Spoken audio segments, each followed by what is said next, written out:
그동안 목회 아무리 성공한다고 말 들었어도 7개월에 걸리고 물질에 빠지면 목회 실패하듯이 성도가 8가지를 다 잘해서 그동안 잘했는데도 한순간에 날려버릴 수 있어.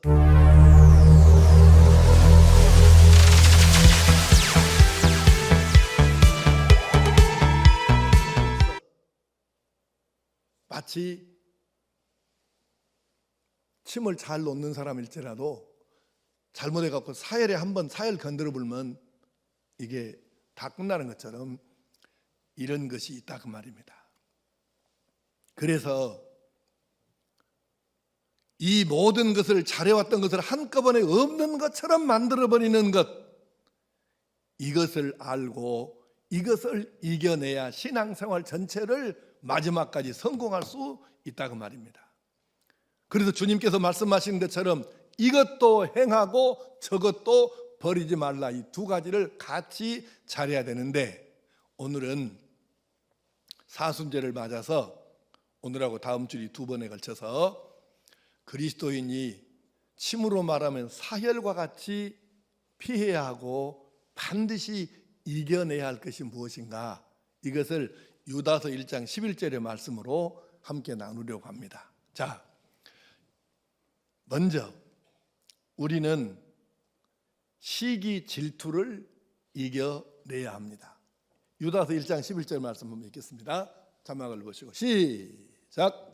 화 있을진저 이 사람들이여 가인의 길에 행하였으며 삭슬 위하여 바람에 얼그러진 길로 몰려갔으며 고라의 폐역을 따라 멸망을 받았도다. 아멘.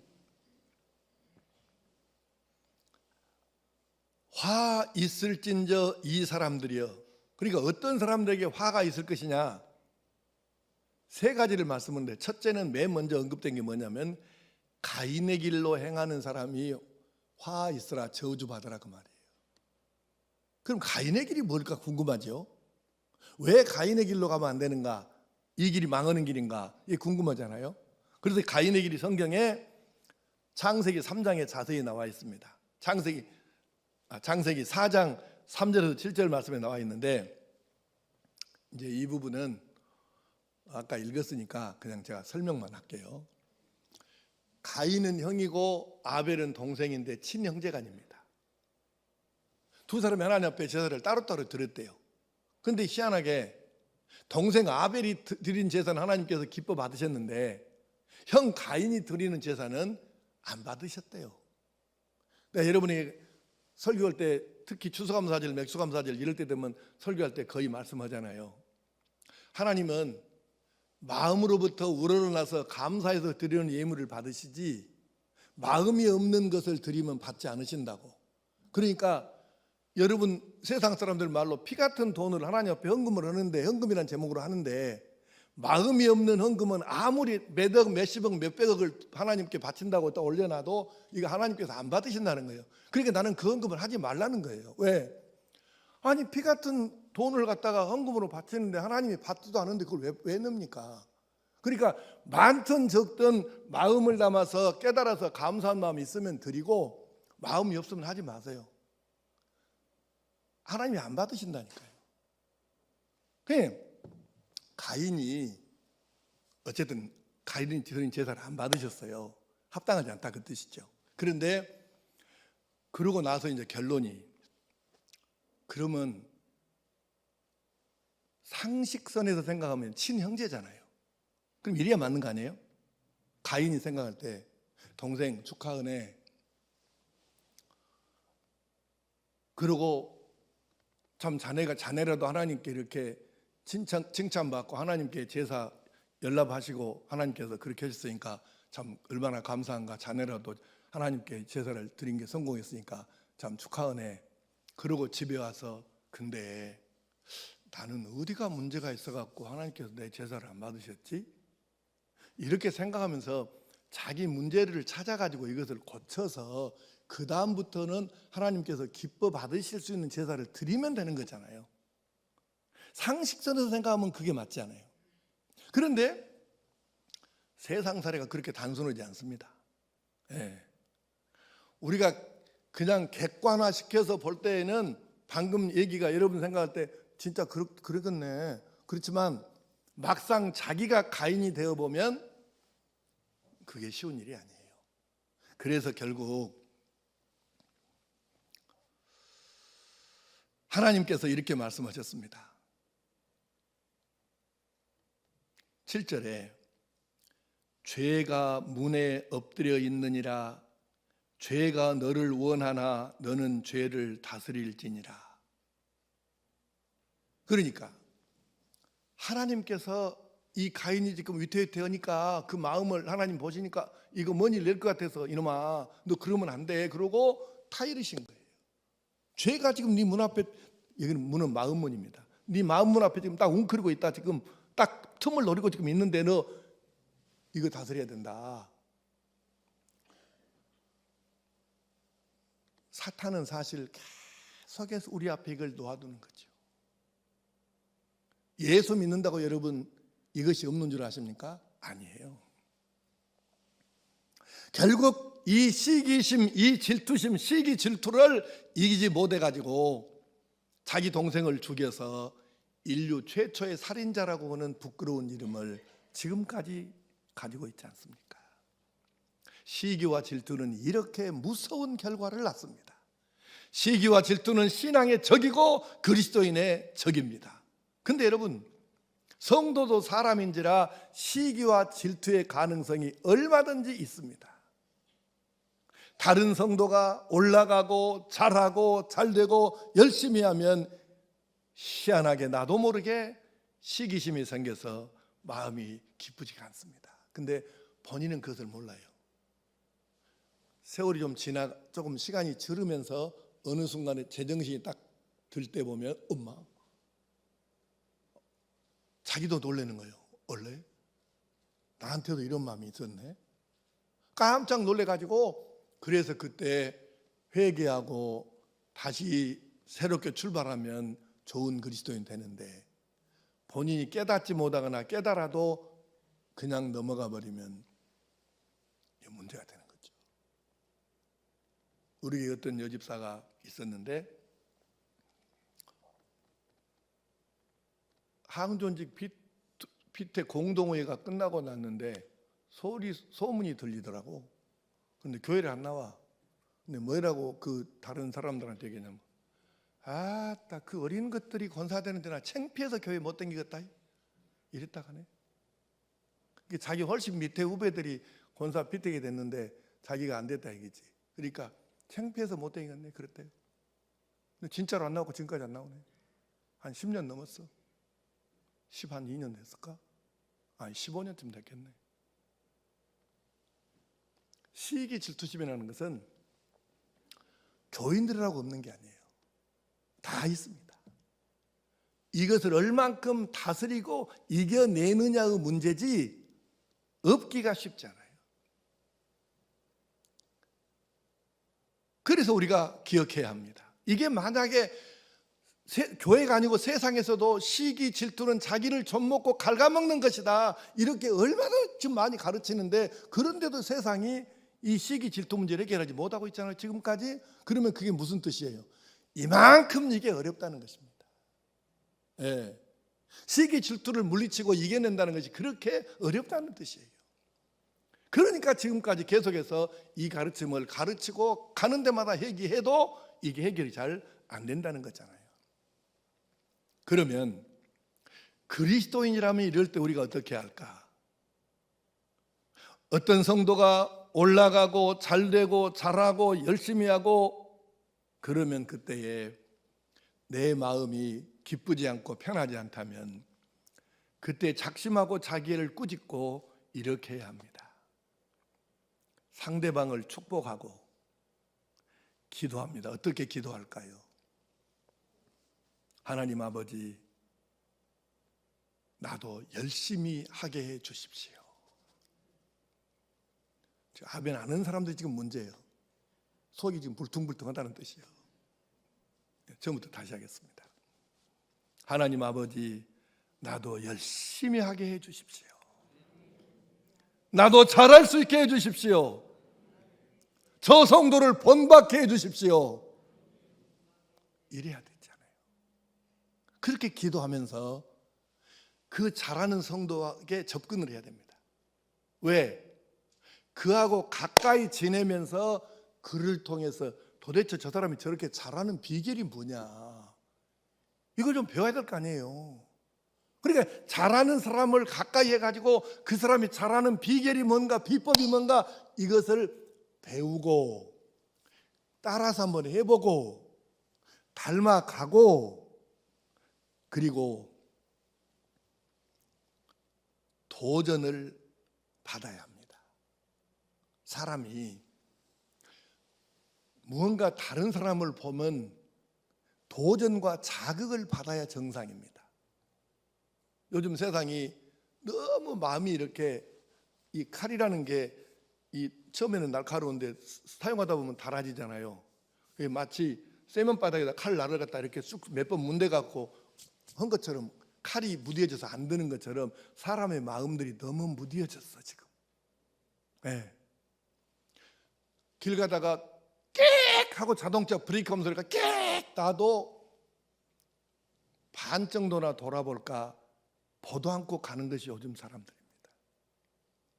뭔가 교통사고 빡 이렇게 교통차가 부딪힌 거 보면 깜짝 놀래가지고 어이구 막 조심해야 되겠네. 이게 지금 자극을 받는 거거든요. 근데 차가 부딪힌 걸 보면서도 아무 생각이 없이 그냥 간다. 그러면 이 사람은 자극을 전혀 지금 못 받는 거잖아요. 이러면 안 된다는 얘기예요. 누군가 내 옆에 있는 성도가 잘하거나 못하면 그걸 보면서 자극을 받고, 잘하는 사람에게는 도전을 받고, 잘못하는 사람을 보게 되면 나는 저렇게 하면 안 되겠구나, 이렇게 자기에게 대입해서 결심을 해야 되는데, 이것이 없으면 어떻게 되겠냐고 말이에요. 그리고 잘하는 성도가 있으면 자극을 받고 도전을 받아야 살아있는 사람이지, 잘하든지 못하든지 누가 옆에서 망하든지 흥하든지 아무 생각 자체가 없으면 이 심령이 지금 죽은 상태잖아요. 그래서 자극과 도전을 받아야 합니다. 그러면서 잘하는 성도를 시기하는 것이 아니라 이렇게 깨닫고 보니까 아이고 주여, 저 성도를 통해서, 누구 집사님을 통해서, 누구 권사님을 통해서 이렇게 내가 깨닫게 해주시고 내가 더 잘하도록 깨우쳐 주시니 감사합니다. 내가 저 성도를 사랑합니다. 이렇게 되어야 정상인 줄로 믿습니다. 그게 그리스도인이고, 그게 성숙한 그리스도인이고 예수님의 좋은 제자 되는 거죠. 가인의 길은 시기 질투로 망하는 길입니다. 성도에게 사혈 같은 것이죠. 그러므로 도처에서 일어나는 이 시기와 질투를 내가 상대방을 통해서 배우고 도전받고 사랑으로 승화시키는 그런 하나님의 사람으로 살아갈 수 있기를 축복합니다.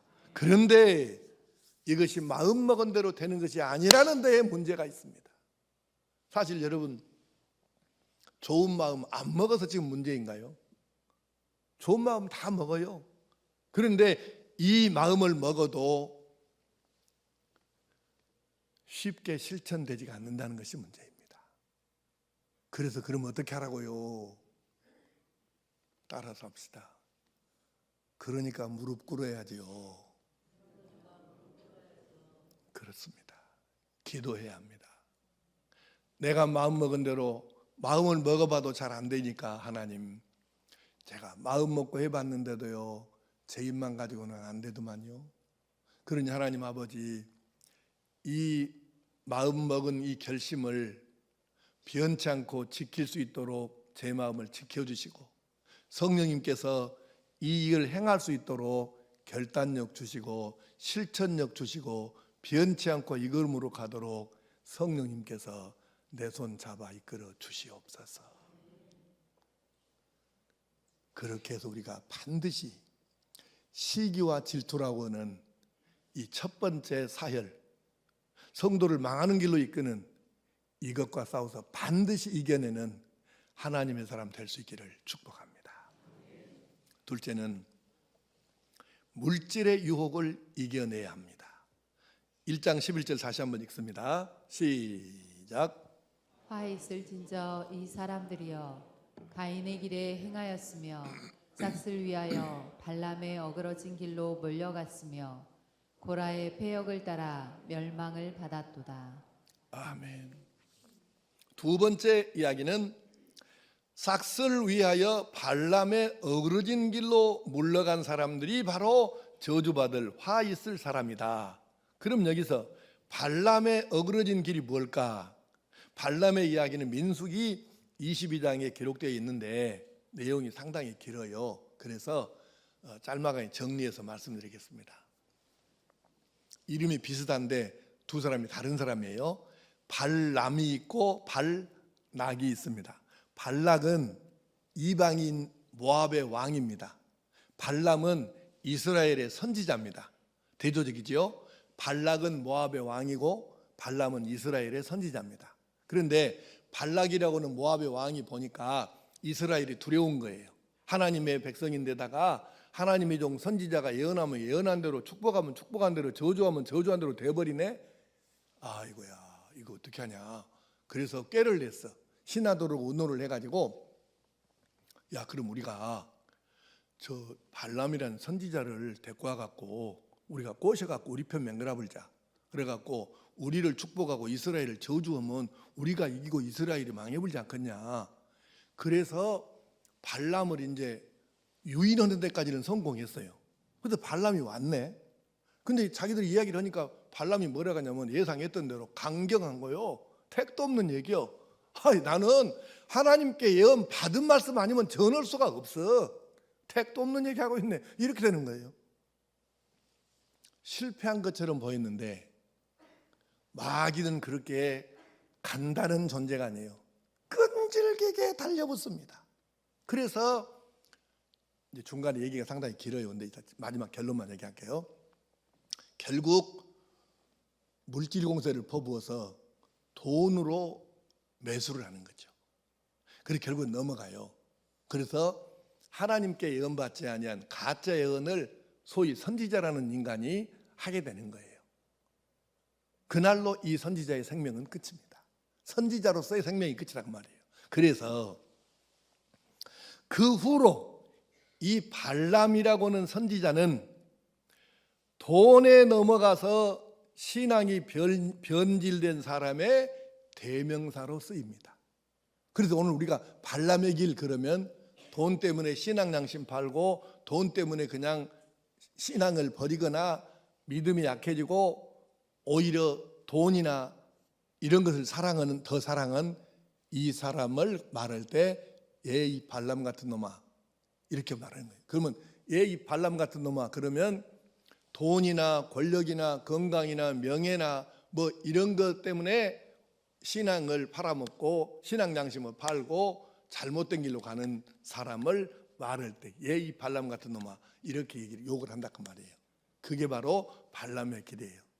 그럼 요즘 말로 말하면 돈이나 권력이나 명예나 뭐 이런 것이겠죠. 이런 것에 넘어가 가지고 오히려 신앙을 약화시키고 신앙을 배반하거나 이러면 이제 발람의 길로 가는 것이 되는 것이죠. 시기와 질투가 성도들에게도 세상 사람들에게처럼 언제나 다가오듯이 물질의 유혹도 똑같이 다가옵니다. 지금 이 시대에는 가장 심한 것이 바로 물질의 유혹입니다. 여러분에게 질문 하나 하겠습니다.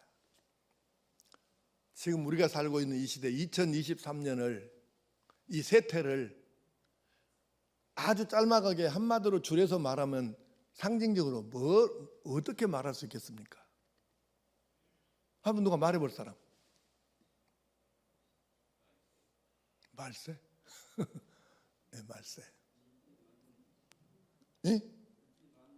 물질 만능주의. 맞아요. 근데 이걸 조금 더 적나라하게 아주 표현하면 원래 내가 설교 준비를 저녁에 설교 준비할 때는 전부 한번 따라서 해보세요. 그렇게 하려고 했어요. 근데 이거 따라서 하면 큰일 나겠더라고. 진짜 그렇게 되면 안 되니까. 그래서 따라서 하란 말을 못 하겠어. 그래서 내가 혼자 할게. 요즘 세태를 한마디로 줄여서 말하면 이런 것입니다. 돈이면 다 된다. 돈이 다다. 이것이 요즘 세상 한마디로 줄이면 말하면 이렇게 말할 수 있어요. 돈이면 다 된다. 돈이면 다다. 근데 여러분, 우리가 정말 예수 믿는 사람이라면, 진짜 예수님의 제자가 맞다면 돈이면 다다가 아니라 예수님이면 다다, 하나님이면 다 된다, 믿음이면 끝난다, 이래야 되지 않을까요? 그게 그리스도인 아닌가요? 그런데 오늘날 세상은 돌아가는 걸 보면 너무 돈이면 다다, 권력이면 다다, 이렇게 지금 가고 있지 않습니까? 그래서 교회를 꽤 오래 다녔다고는 사람조차도 온 세상이 돈이면 다다 하니까 자기도 모르는 순간에 자기도 따라서 돈이면 다다, 이 생각이 머릿속에 들어와 있고, 실제 사는 모습도 그렇게 살고 있는 거예요. 나는 솔직히 오늘 이런 설교하기가 너무 싫습니다. 나는 이런 설교 안 하고 싶어요, 진짜. 이렇게 설교할 수밖에 없는 내 마음이 나는 너무 슬픕니다. 왜 교회를 10년, 20년, 30년 다닌 사람들도 이 세상 사람들처럼 돈이면 다다, 말로는 주여 하나님 이러는데 실제 사는 모습은 돈에 매여갖고 돈이면 다다, 이 삶을 살고 있는 것을 보면서 너무 안타깝고 슬픕니다.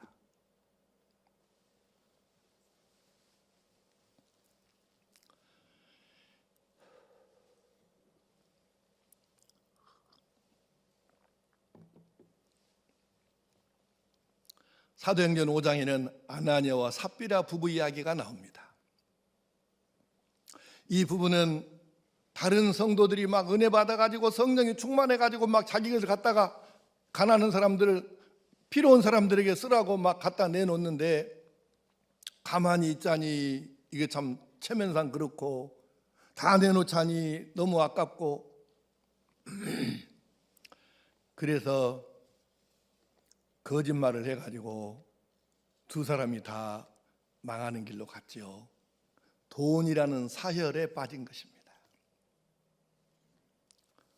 이 부분에 대해서 하나님의 말씀 성경이 우리에게 가감하지 않고 정확하게 문자적으로 표현해 주신 말씀을 우리에게 알려주시는데, 그 말씀을 한번 보겠습니다. 이거 단어 하나하나에 여러분 신경을 집중해서, 마음을 집중해서 읽으십시오. 내게 주신 하나님의 음성으로. 디모데전서 6장 6절에서 10절 말씀 천천히 읽습니다. 시작. 그러나 자족하는 마음이 있으면 경건은 큰 이익이 되느니라. 우리가 세상에 아무것도 가지고 온 것이 없음에 또한 아무것도 가지고 가지 못하리니, 우리가 먹을 것과 입을 것이 있은즉 족한 줄로 알 것이니라. 부하려 하는 자들은 시험과 올무와 여러 가지 어리석고 해로운 욕심에 떨어지나니 곧 사람으로 파멸과 멸망에 빠지게 하는 것이라.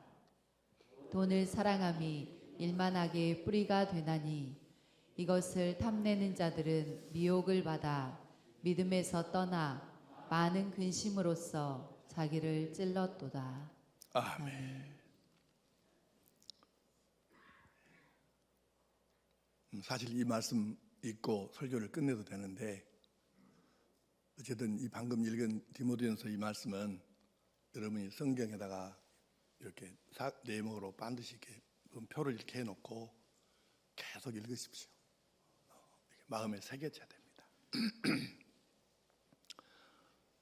성도 여러분, 돈이 필요 없는 사람은 없어요.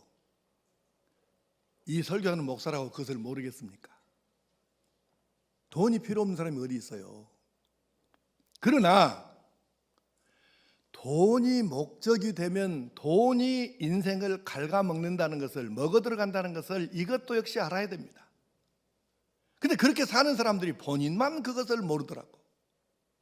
돈에 매여 살면 돈이 원수가 되어서 자기를 먹어치웁니다. 여러분 가끔 뉴스에 그런 얘기 나오잖아요. 재벌들이 유산 가지고 싸워서 고소하고 원수가 되고, 멀리 갈 것도 없네요. 요 호남의 대표적인 그룹인 금호그룹 있지 않습니까? 이 금호그룹이 박인천 씨, 창업자인 박인천 씨가 별세하고 나서 그 자식들이 지금까지 싸워서 풍지박산 나지 않습니까?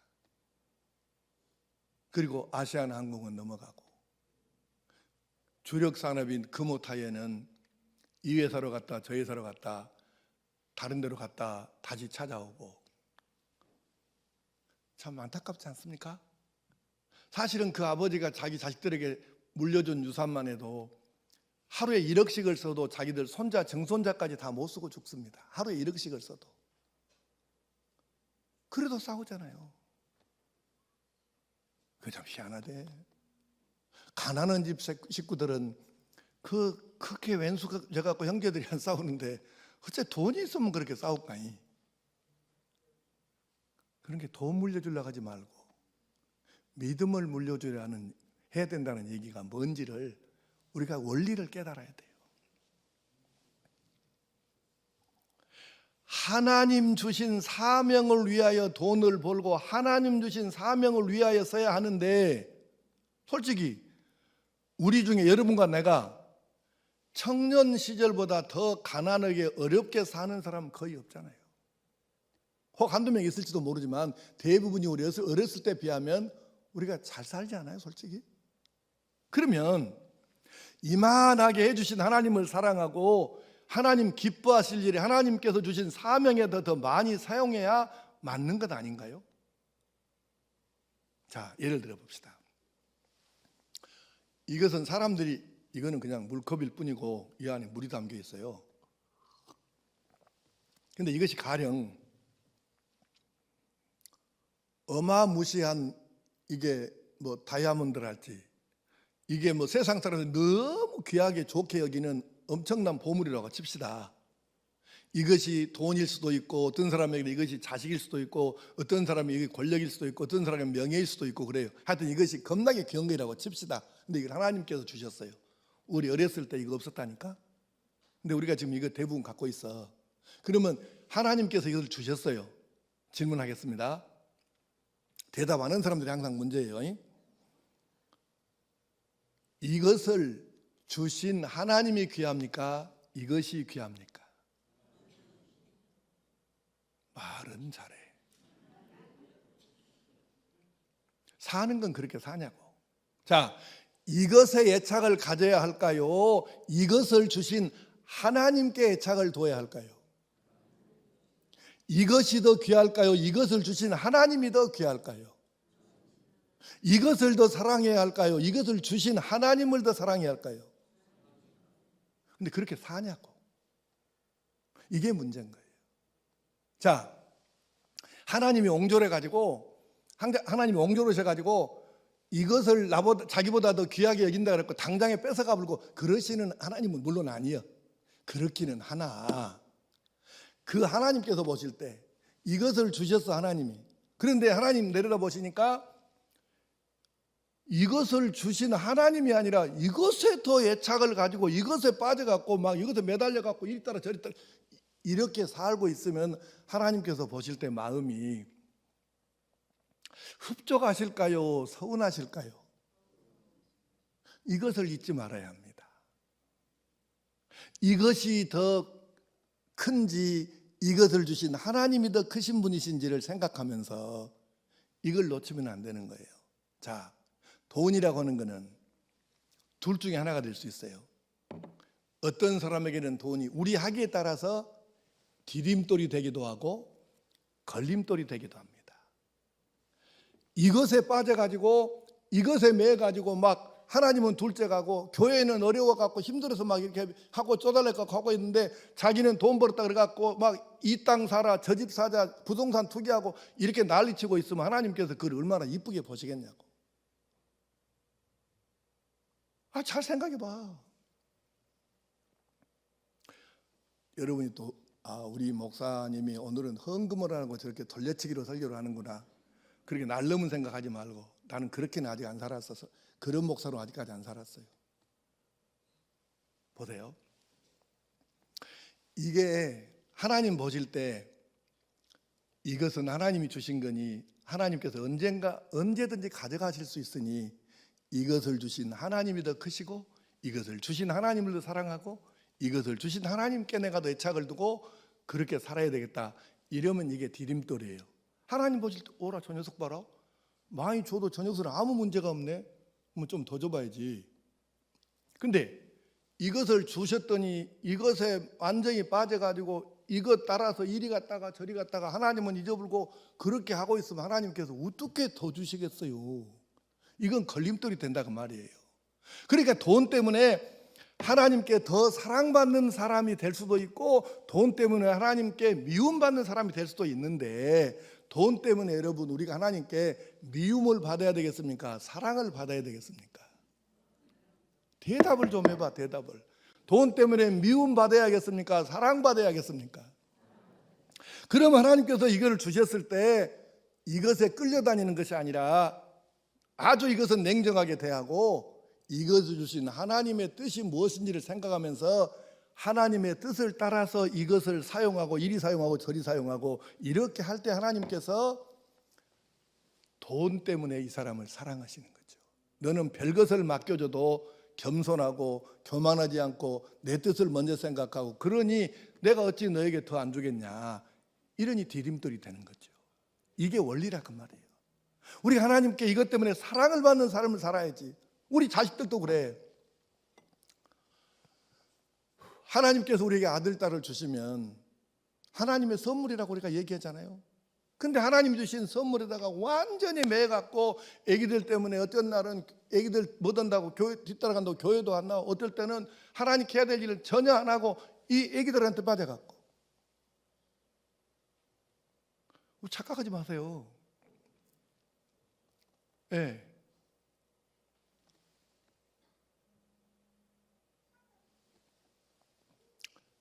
이것이 어떤 사람에게는 돈이에요. 요즘에 너무 많은 사람들이 이게 돈이에요. 이것이. 근데 어떤 사람에게는 자식이에요. 어떤 사람에게는 권력이고 명예예요. 예.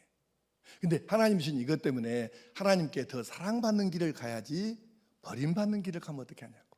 이것 때문에 하나님 주신 건데.